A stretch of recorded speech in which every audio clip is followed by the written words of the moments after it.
masarap pagsamahin. Dapat mag-ingat tayo sa sinasabi natin, sa ginagawa natin.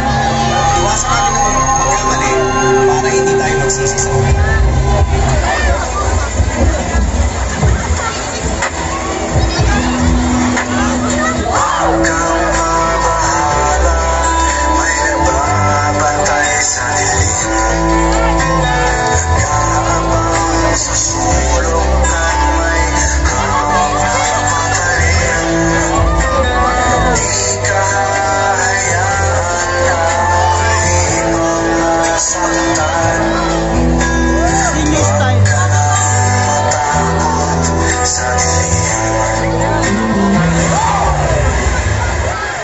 Madalas, naangaliw tayo kapag nakakakita ng identical twins o kambal.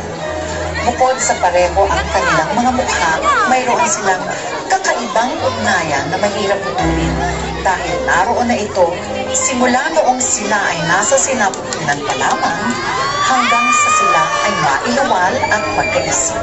Tunghayan po natin ang kakaibang kwento ni na Edison at Eric at kung paano ang kanilang pagkakapareho ang siyang maglayunin sa kanila.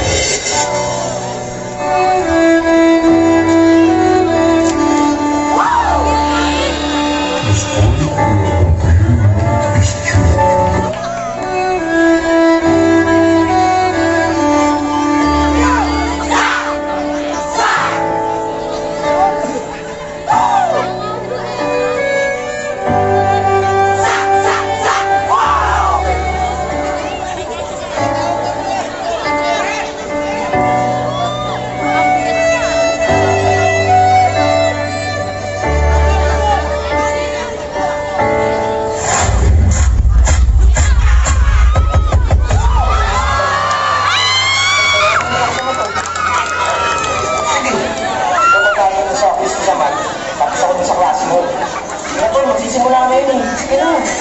Ayaw ko nga. Naku, mahuli pa tayo niya. May spend pa tayo eh. Sige na naman oh. Sabi mo, sagot mo din ako. awa ko para sa pangbalot pero kahalo ng awa. Nakonsensya rin ako dahil hindi ko ako naiintindihan ng aking nararamdaman. Alam ko nang maaari ito maging dahilan ng awa. Kayong dalawa, kaya kayo naging magkamukha para maalala niyo ang isa't isa.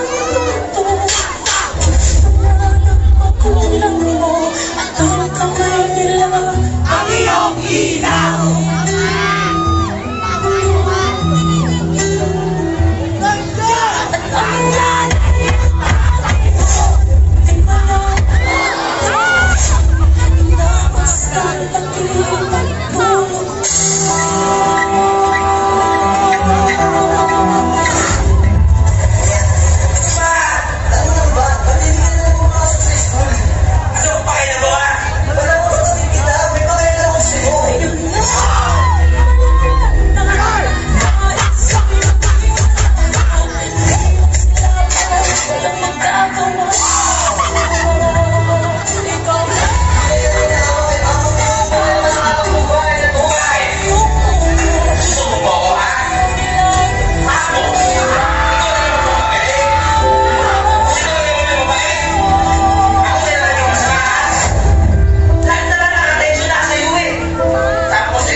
May alam ko ba na magkakakitaan? Meron. Delikado, pero instant money naman. Papakilala rin sa gusto. Sige, tara.